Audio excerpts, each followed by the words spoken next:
In the hills of Rio, the night turned into a graveyard. Over 100 dead, yet none of them the men police were after. Officials call it justice. Families call it murder. As Brazil hails a victory in its bloodiest raid ever. The question echoes through the favelas. What really happened that night?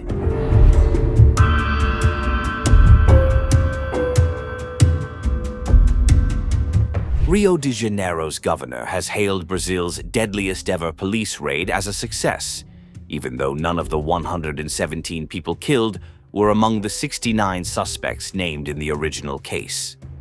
Only 5 of those listed were arrested, and none were senior leaders of the Comando Vermelho gang, according to a Reuters review of police documents submitted to the Supreme Court.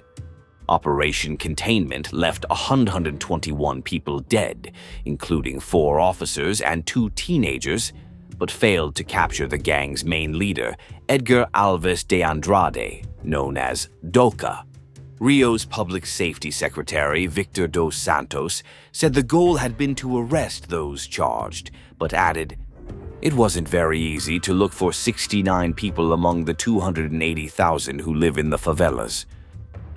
Although 19 of the dead had no prior criminal record, Santos insisted he was 100% certain they were criminals, arguing the scale of deaths showed the picture is a lot worse than what the investigation showed.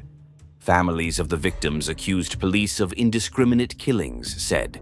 Samuel Pisana, whose 14-year-old son, Michel, was killed in the RA, said, "They detain them, execute them, and it's all good, because they know there is no law here. He was still a child."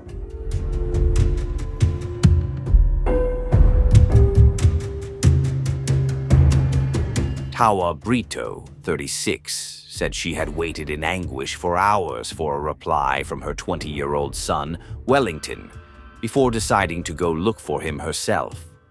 Wellington, a member of a local gang, had told her he was hiding in the forested hills above their favela as police raided the area.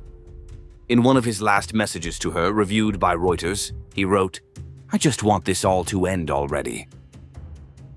Using her cell phone to light the way, Brito hiked into the woods in the middle of the night. Talking to Reuters, she said her son had been shot in the head and stabbed in the arm, adding, "I must have seen some 50 bodies. I found my son at around 1:30 a.m. Brito was among dozens of mothers and residents who ventured into the hills overnight and returned with bodies they later lined up on a busy street where locals shop and children play. The body of 19-year-old Iago Ravel was headless, according to public records and a video reviewed by Reuters. Others bore stab wounds, residents said. Public Safety Secretary Victor dos Santos claimed the mutilations were likely carried out by gang members themselves. It's likely criminals did it to create this barbaric scene, forensics will tell. He added that residents had compromised the crime scene and no forensic team was sent later to investigate. Iago's aunt, Beatriz Nolasco, said she no longer believes the family will ever learn the truth. "We will never be able to accept how he was killed, with his head torn off and placed on a tree." Brazil recorded 44,127 intentional violent deaths in 2024, including 6,243 killed by police, an average of 17 per day. Santos defended the 2,500-officer operation, saying it showed that the state holds the monopoly on the use of force. Critics, however, argue it will do little to end Rio's cycle of violence. Public defender Pedro Cariello said, "For a moment you disassemble an armed group, but what remains are the losses of the families." Though a nationwide poll found 55% of Brazilians supported the raid, families of victims accused police of indiscriminate killings. "The police had the right to arrest my son," Brito said, "but not to kill him.